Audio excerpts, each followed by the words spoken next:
This has just been a fabulous discussion, but before we go, I put you each on the hot seat, and it all depends on which order I give you to see who has the hardest one. But Johanna, I'm going to give it to you first. So some ideas about what you think for our audience is really, really important in colorectal cancer. So I'm going to look to the future and leave some for other folks. I mean, I think truly in terms of drug development, we are at the cusp of a renaissance for patients with colon cancer. It's been a long time, the years in the desert, as you allude to in your discussions. I think we're about there where things are going to start to happen and things are going to start to move, and there's a rapid acceleration looking at particularly these immunotherapies, but potentially other targeted agents as well, like the ring finger 43. So people are moving forward rapidly for colon cancer. So I think we're going to start making a dent in this disease again pretty soon. Perfect. Cathy.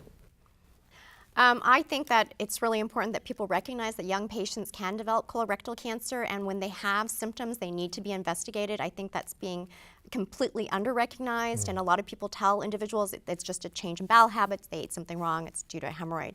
This is going to be a bigger issue, and I think that needs to be addressed because they're now presenting very late. So that's a grave concern to me, and obviously why are these patients developing this disease? Perfect. Michael.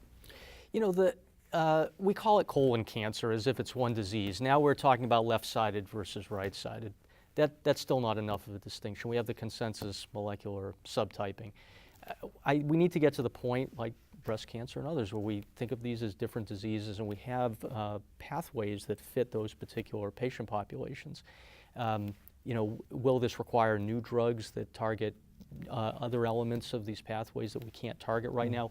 Wnt beta-catenin is a good example. It's a massive driver of probably the majority of colon cancers, and yet the drugs are in clinical trials, but it's been very hard to drug that target so far. And will we ever target RAS, right? Which is being worked on, of course. Now, Dale, I didn't mean to put you in the really tough seat of anchoring this, but ouch. What have they left you? The pressure. So, I mean, I agree. I mean, we're making good progress. There's good things in the future. We're eking out, literally eking out a little bit of benefit with these patients. We've been talking about metastatic disease. We know that, I'm just going to put out that if we didn't have this issue, it would be a lot easier to treat, right?